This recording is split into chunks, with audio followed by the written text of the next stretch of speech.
going on, everybody? Welcome back. You are 6-3 Dallas Cowboys are headed into Minnesota to play the 8-1 Vikings. Tough game coming up, and I think we get to see where Minnesota's at and kind of where we're at. Winnable game. I think we got the trap game out the way last week. Terrible loss, but we got to build on that, learn from it, and move forward. What are your initial thoughts headed into Minnesota? Oh, I mean, it's definitely a tough matchup, hostile environment, and to be fair, you said see where they at. I think after getting that Buffalo Bills win, they showed where they are, man. Resilient team. They've won a lot of close games this year. They are a good, complete ball club, both sides of the ball. You know what I mean? Got a lot of talent at a lot of positions, man. So, um, I think the most thing from this standpoint is we got to see where we at. you know what I mean? Right. Coming out of the bye, I thought we would be a lot better as far as like some of the Prepared. adjustments I thought we was gonna make. And then this week, maybe like maybe say maybe it was a trap game or so, man. I don't know how McCarthy teams like in general over the history how we've been coming out of the bye week. But I think we'll get back on the right side. I'm not gonna call out a win here, but I expect to see us put up a better performance than we did last week, even though it was a winnable game. No. I agree. And I think too, like, we can sit here and we can talk about, oh no, we gotta play Jefferson, we gotta play Cook, but they gotta play CD and they gotta play Pollard and possibly Zeke if he goes. These are two teams that are built very similarly. Facts. Very good running game, good quarterbacks, excellent wide receivers, good pass rush, questionable secondaries. More questionable for us this week with the possibility of Anthony Brown missing the game after the trip concussion last week. But I will go ahead and say so Zeke is still questionable. Anthony Barr, primed for a revenge game against his former team, is questionable.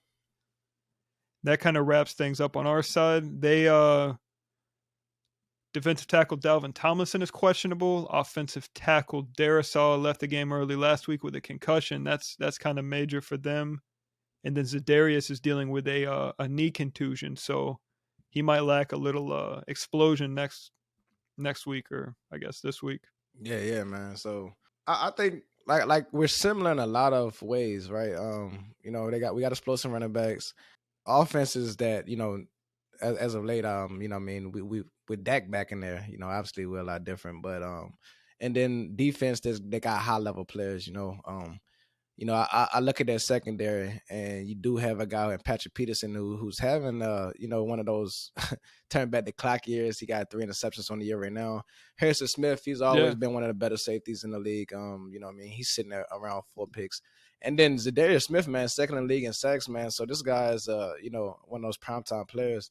And you think about like key players coming into this game. I just he's one of them first and foremost, who can be a game wrecker if you let him.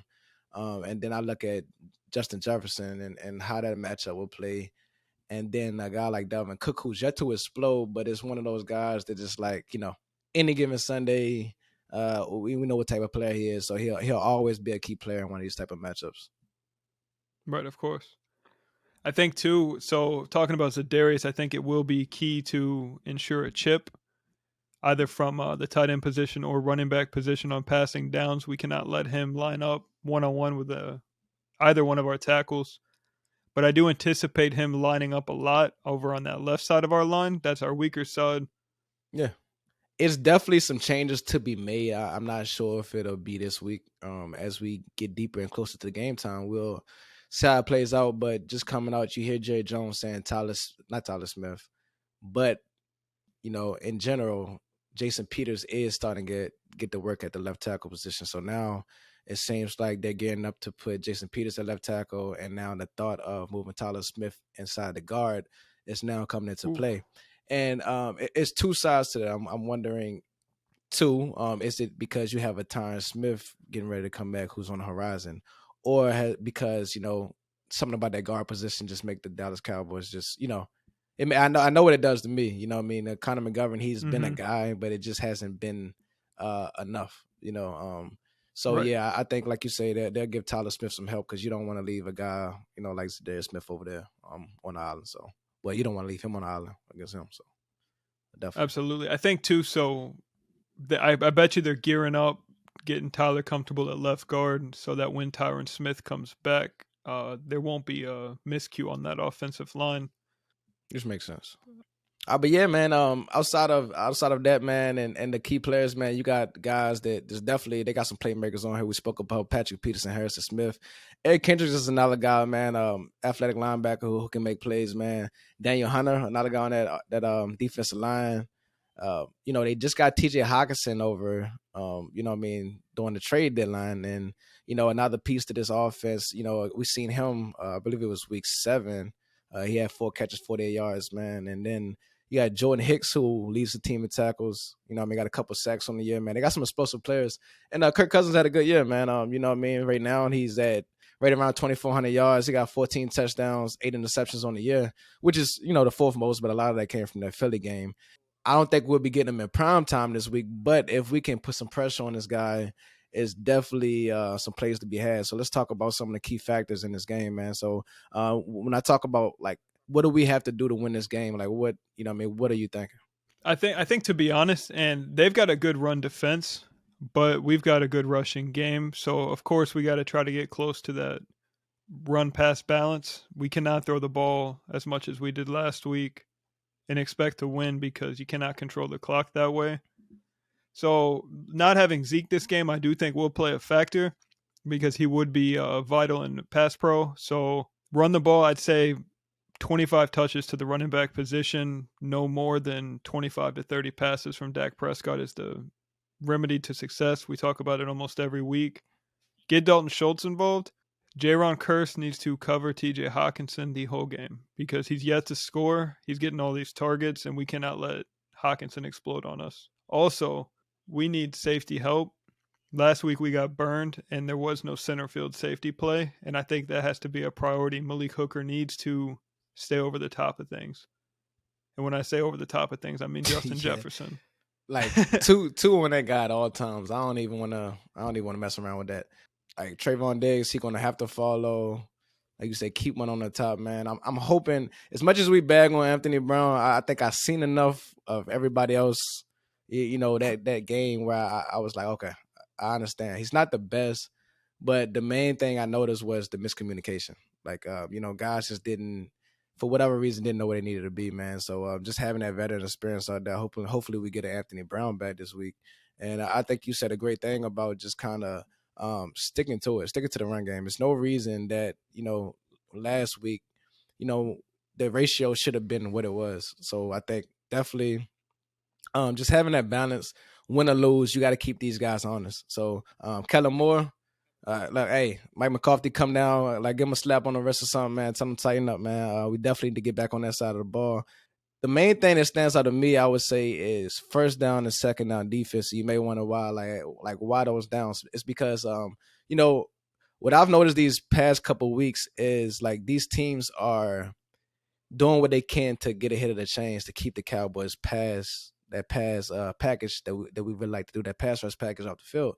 So if we keep letting these guys get in 3rd and 4, 35, we don't have the chances to put all the guys out there that we need to. So we got to do better job of stopping the run. First down, second down, then you can, then you can go ahead and rush the passer. But, the past couple of weeks, all these teams been ahead of the chains, and it was the main thing with Aaron Rodgers. He never really had a chance to sit back there and be a sitting duck because we would still had to respect the run.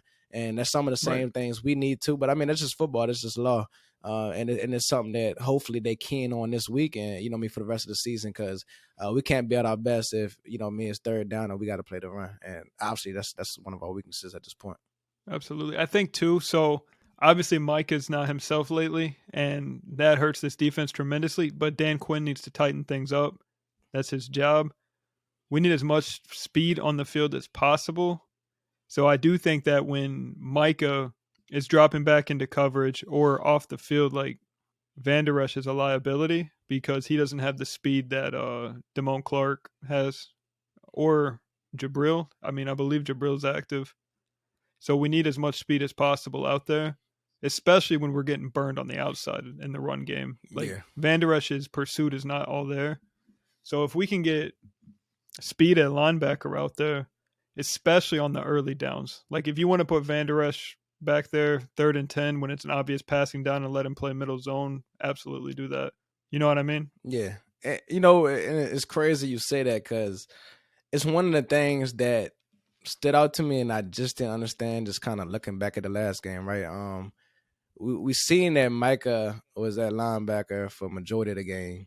I don't know if I believe he had just a rate around like 10 pass rush snaps. And I wonder, right? Like, yes, he played at linebacker, but when we was up 28-14, he still didn't go down there and rush the passer. I just didn't understand. Right. It's like, is they that scared of a DeMar Clark putting him out there that early and like in those downs? Like, you know what I mean? Because honestly, you've seen the Michael Parsons and the DeMar Clark in there, but it looks like they don't want to have this guy out there, in a position where he has to think too much. So maybe Right. he's not ready from a mental standpoint. Maybe they're just trying to keep things simple. And that Anthony Barr loss was a lot more than we originally thought. So hopefully when he comes back this week, that'll get us back in a position to put Michael back on the edge when it's time to go get the quarterback. At the very least, if Mike is not going to play on the edge, I do think that Sam Williams needs to be out there on the opposite edge of D-Law to just put the speed on that side of the ball. Sam needs to start ASAP. Yes. Yes. I'm tired. Like training wheels is off. I seen that already. Like let him go. Right. Like he's better than Dorrance Armstrong. I'm sorry. Fowler is a guy that's good in limited snaps. He's not taking anything away from Fowler. Put your guy Sam Williams in there, man. This guy's a game changer, man. So let him go, man. But like you say, man, this is a team that's 4-0 at home, so it's going to be a tough game going up there in Minnesota. It's going to get wild. The crowd going to be in it. It's probably going to be a little bit cold. This is a team that takes care of the football. They're second in turnover differential, and they're second in the league at taking the ball away with 18 takeaways on the year. So we definitely going to have to play it safe. I still want to be aggressive, but we're going to have to just go ahead and score. And we can't be having those same mistakes that we had back in Green Bay, where it's like an interception here, allowing a team like this to get up on us and capitalize, man. So I think they could be had. The pass and defense over there is not the best. We just have to stick to our guns, man. I think this is a very winnable game. Like you said, we dealt with Green Bay last week. This is a chance for us to get back on the winning side. And listen, we need this game. Like, absolutely. We got a short turnaround. We're going to see the New York Giants on Thanksgiving.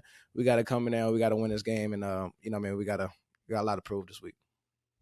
Yeah, we definitely, if we can move to 7-3, force them to 8-2, Philly just lost, that brings us one step closer to the 1 seed. And Lord knows we could use home field advantage in the playoffs. And the 2 seed. Well, no.